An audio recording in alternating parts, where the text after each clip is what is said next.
Welcome to the WineDown, an afternoon podcast where two techie blokes sit down over a bowl of wine and chat about what's happening in the world of tech.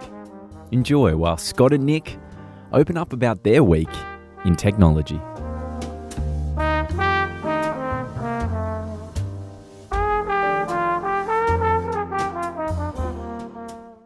Well, ladies and gentlemen, hello and welcome to the WineDown. I'm Nick Beaujard, and with me I have Scott. Excellent. Hi, Scott. How are you? Hello, wonderful. How are you? I'm very well indeed. Now, before we start, Yes. Where are we? Somewhere new. And what are we drinking? Something new.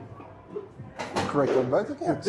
We are at the Rag and Famish in North Sydney, one of the North Sydney's oldest hotels. Absolutely. I can see behind me over there, established in 1860 There you go. or 0681, depending on how you look at the window. And we've now found one of North Sydney's youngest wines. Oh, excellent. What do we have today? This is a Kaliski. It's a GSM to 2020, so it's recent. And look, it is I think it could do a bit longer in the bottle, but look, it's all right. Excellent. It's all right. Fantastic. Now, today I'm really excited because rather than just making stuff up, I have a report. So today we're talking about the Australian government, Office of the Australian Information Commissioner, Yes. or OAIC as we call them, and this is the July to December 2020 Notifiable Data Breaches Report. Right. Before we start and we talk about the report, Scott, what's a notifiable data breach? Okay, well this is, in one respect, this could be a fairly dry topic. In another respect, it's actually important to understand what it is we are talking about. If you have your IT systems, for example, and they may get compromised and data about people, so personally identifiable information, or PII, is extracted. It could also be if you happen to incorrectly email personally identifiable information to the wrong person. Mm-hmm. That could be considered a breach. So it's like any release of data that might harm someone, right? Yes, it's got to be harmful. It can't just be that this person is male. Right. That's not exactly, or that this person has works in this location where that information is publicly available. It's generally got to be things like, oh, here is a person, here is their credit card number, or here is their tax file number. Now we work a lot with accountants. Yes. And they have tax file numbers for all of their customers. Yes. Those things are really important, right? That's right. Think about if you had personally identifiable information about a whole bunch of your clients, and that information was sufficient for someone, if they had it, to go and open a bank account in that client's name. Right. And certainly with the tax file number and Yeah. address and name and date of birth, you could, right? Yeah, or do you hold photographs of people's identification, such as you're a club? Yep. And you've managed to take photos of driver's licenses and that sort of thing. Do you know what you can do at the top of a driver's license these days? Oh, well, lots, I assume. Yes. But anyway, so this hasn't been around very long. So 2018, I think they started the regime. Yeah, this would be the fifth report. Yeah, so they had it in the US a bit before, I think, where you were required to notify people. So this is fairly new. And in the last 6 months, and this is a scary number, right? Yes. There's been 539 notifications of breaches. There has. Now, it's a good number, it's a bad number. If you think about the size of us as a country, 539 notifications out of, what are we, 25 million odd people? Oh, okay, it's a low number, but at the same respect, it's not a great number. 0 would be a wonderful number. Of course. But there are 539 organisations that have detected a breach and worked out that it contains personally identifiable information that could be dangerous when released in the public, as in it could be used in a dangerous way, and they've actually made the declaration. So what causes them, Scott? Because I know the OAIC has done a bunch of work to work out what causes these. There's 3 major causes they're coming up with. What are those? They've gone and purchased 3 buckets to put all the data in. And part of this, first bucket says it's malicious. Someone's hacking in. Someone's you've been infected by a virus or malware.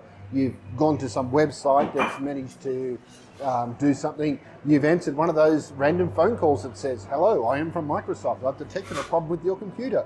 can you give me your bank account number to continue? So don't answer those, is the No, answer? no, well, actually, it depends. I've actually answered one once and went along a fair way. Yeah, but you were having fun. I was. And then the other person, I got escalated to the third level. There's actually different levels of these. Yeah. The first person is just to get you engaged. The second level is to actually get the software on your machine. And the third level is for the person to talk to you while they exfiltrate the data.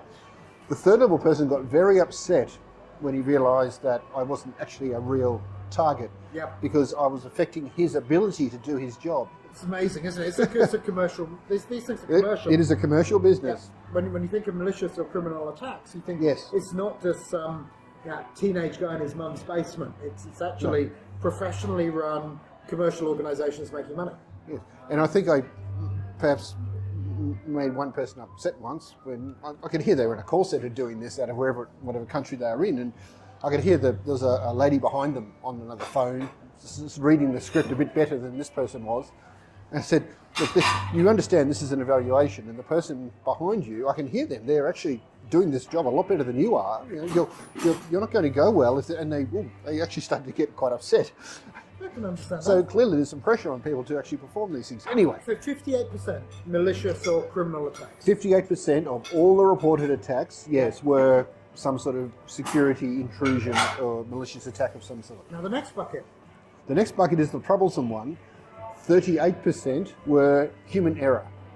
Oh, so like me emailing the wrong person You've- or something dumb Yes, like that. yes. Instead of sending the list of critical information about this group of people to Fred, you've managed to find an old Fred in your Outlook list that is someone completely different in a different company and has gone to them instead. So let's understand the impact of that, right? So let's say I work at an accounting firm. Yes. And I, by accident, email a tax file number to the wrong person. Yes. That means my firm has to publicly notify that they've been breached, right? Well, there's actually two things. You have to tell the Office of the Information Commissioner, report that you have been involved in a breach Yep. and the conditions around that. Yep. You also have to then do your best to notify the people involved that their data has been breached in that way or has been sent out in that way. Now, it could be that you've sent an email to the wrong person and you can actually just go and ring that person and they say, okay, I'll delete that email. Okay, so you would then tell the person that, hey, your data was mistakenly sent out, but it was then deleted. So and that's human error, and we'll touch on this as we go through the report. The very last one is the one almost everybody blames for this. That's The right. System error. The computer did it. Yes. 5%. Wow. 5% due to computer fault. So the computer doesn't get this wrong so often. No. In fact, if you think about it, every time you blame the computer for something, 1 in 20 of those times you'll be able to actually tell the truth. Wow. Okay. That is fascinating. Now I noticed human error is up. Human error, yes. Up like 18%. Yes. Let's talk about that in a bit, because I think Yeah. that's an interesting stat. Now, diving through this report, which can get a little dry, by the way. Oh, here we go. Top industry sectors. This is where it gets fascinating. I tell you what though, last week in the US they released it's not quite the same sort of report, but it's an FBI report around organisations that have been breached or have had actually reports of attacks and breaches that to such a degree that the breach has been reported through to the FBI. Right. So it wasn't just someone got a virus and they deleted it, it's someone's actually been attacked either maliciously or something has happened. They've actually reported it to the FBI to investigate. 890,000, I think. Oh, wow. Yes. They're a bit bigger than us, though. So They are a bit bigger, but in some respects, used to be about 15 times bigger. Maybe there's only about 13 times now. they're not 100 No. times, 500 times, 200 No. times bigger. They're not that. So it's just interesting. I know it's not quite the same statistic, but it's not that far off either. Yeah. So now I find how they've done the industry sectors quite Yes. interesting. So health service providers, Oh, biggest number of notifications, 123 of those. that doesn't surprise me. I think the health industry is in two positions. I think there's the larger modern health providers that have actually got their head around this and are doing appropriate things. Yeah. I also think the health industry has a lot of older providers that don't really understand the concept of security at all. Yeah. Yeah, no, I'd agree with that. The next one is interesting because the next sector, with 80 notifications, is finance including superannuation. Yes. Right? So they say this is banks, wealth managers, financial advisors, superannuation funds, and consumer credit providers. They don't call out accountants in there, but I tend to think that that's the bucket they sort of go in. I reckon accountants in two buckets, because let's go through it. So we've got finance, and we talked about that. Now, a lot of accounting firms will do self-managed super funds and have a financial planner attached to them. Yeah, to be fair, they probably do fall in the professional services bucket. Yeah, so there's another one which is legal accountant management services, so I think they fall in both, so we'll be a bit careful there. And if I add them together, that's 80 and 38, which makes 118. They're almost together, they're almost as big as health service providers, so we can't sit on our laurels in the financial services industry. Education. Yes. Right? Private education. So apparently, this is only private education providers, because public education is under government. Is under government. Yep. Which had? 33. They were the lowest. Education had 40. What? That's a worry, because I just saw a report from one of the audit reports about cybersecurity in the federal government, saying that all these different departments had missed the essential 4. Now, we've spoken about the essential 8 before. Well, the essential 4 was before the essential 8, when there was only 4 things to measure. So I would say, and knowing what I do about education, at least in New South Wales, in public education we've got what used to be called the New South Wales Department of Education and Training, which was at the time that I was doing stuff there, the 4th largest consolidated education provider on earth. Yes. Now, even though they don't have a lot of money, they have a lot of money. They can invest and deliver solutions across the board, across education, specifically in security and management. Whereas the independent schools are doing it all by themselves. Yes. Yeah, in theory they're able to focus more on the topic, but at the same time they're clearly not as big as all of government. They don't have the scale. So that's an interesting mix. So one of the things that happened during this period obviously was people working from home with COVID. Yes. And there's a whole yellow section all about COVID in the report. And it talks about remote working arrangements. Funnily, human error has increased. Yes. Right, which is fascinating, because people are saying they're more focused at home than they are in the office, and I think this doesn't bear it out. But they've gone from being, in these managed environments where you've got firewalls and antivirus, and they're working from home on Granny's computer. Yes. And that level of attack hasn't increased. What's going on there, Scott? And it's interesting because you've swapped one set of interruptions, like your typical office sort of environment, for, oh look, the dog's running up and jumping on you, here come the kids, someone's at the door, and of course everyone's getting deliveries at home now, so of course in the middle of every video conference call you get, bing, bing. Sorry, that's the doorbell. So there's different interruptions there, and I would have thought that would rank a bit higher actually, but the report sort of indicates it wasn't that big a jump in that area. It's fascinating, but we will find later on that it takes people a certain amount of time to report these things. So maybe we're not there yet. Maybe we need to look in this time next year. That's very true. Have a conversation about that.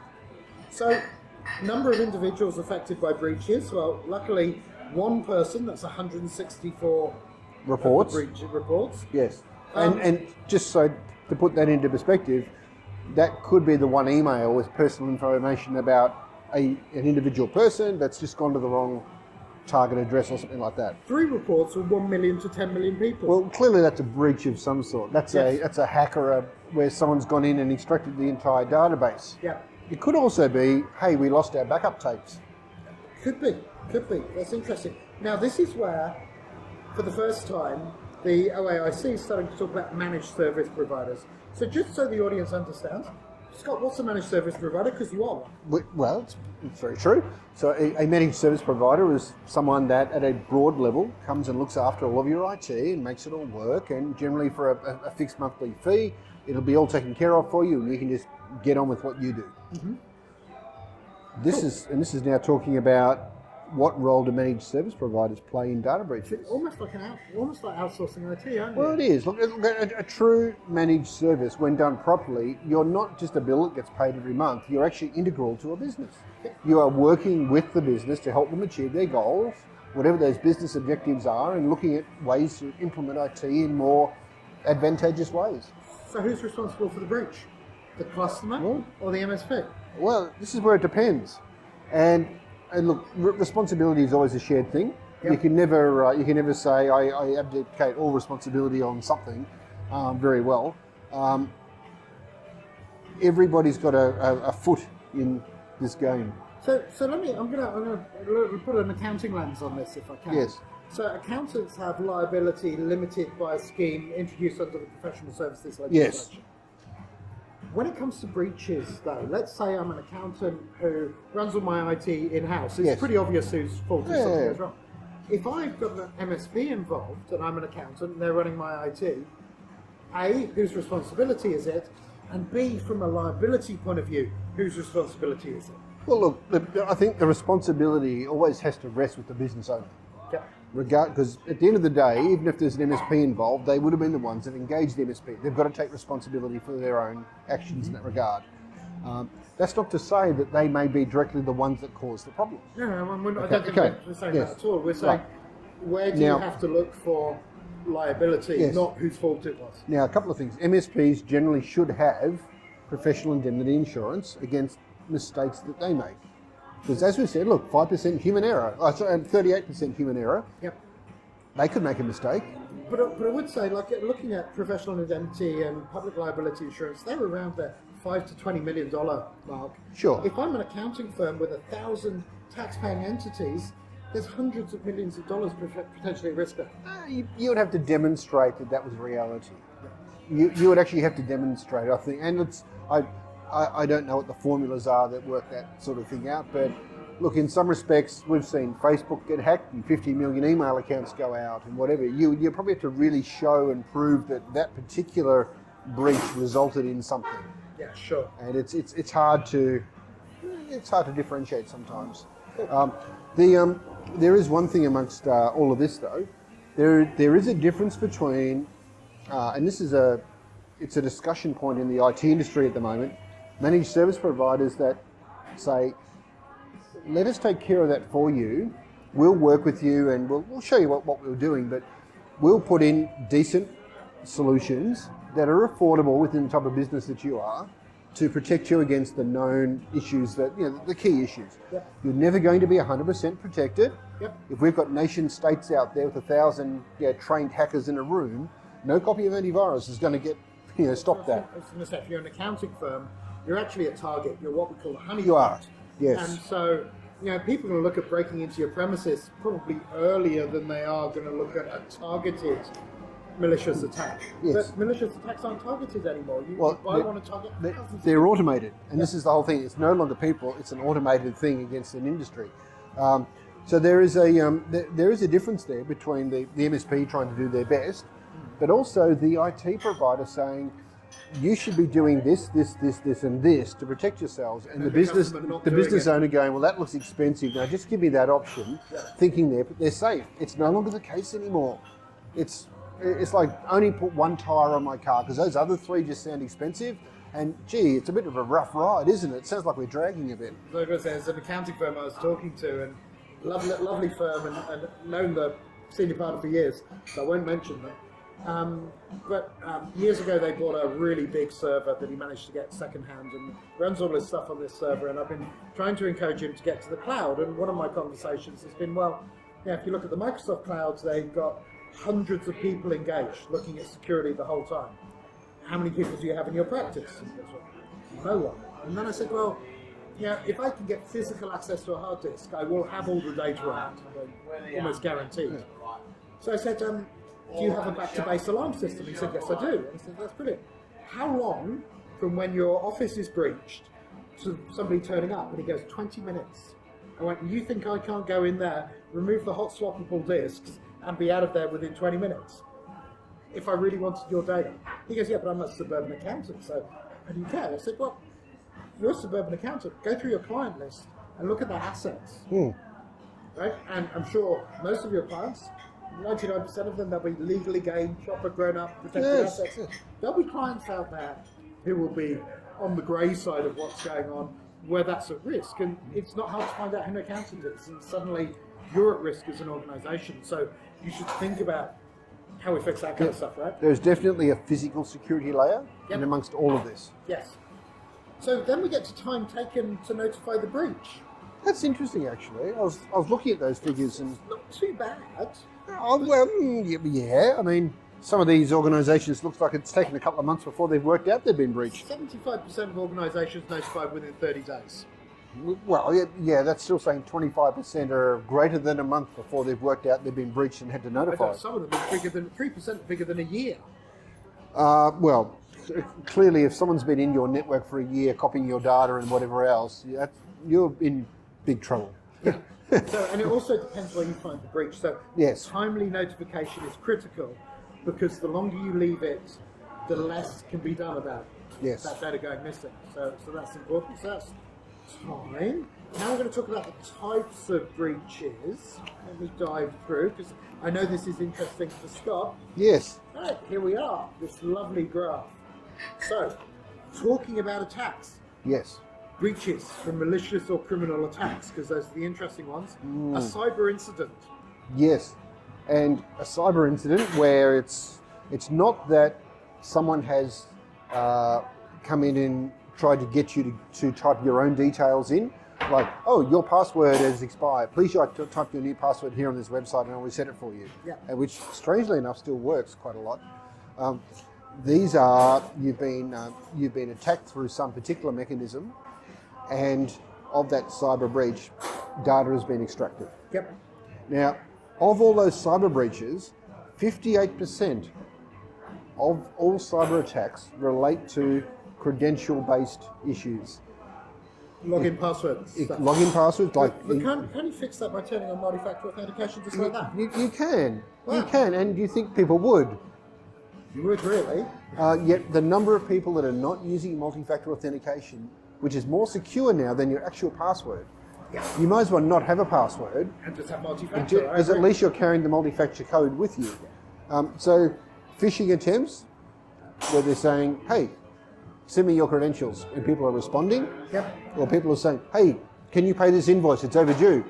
And someone just going, typing the details in, okay, whatever, and doing it. Yep. That's great, and you just sent money out to the wrong place. But especially businesses under stress. I think if you're under stress in your business, you're far more likely to respond to one of these types of attacks than anybody else. So that's phishing. And by the way, that could be also those things where it's over a month to report. Because by the time your financials come around, and a couple of months go by, and someone looks at them and going, this doesn't add up, why is this happening?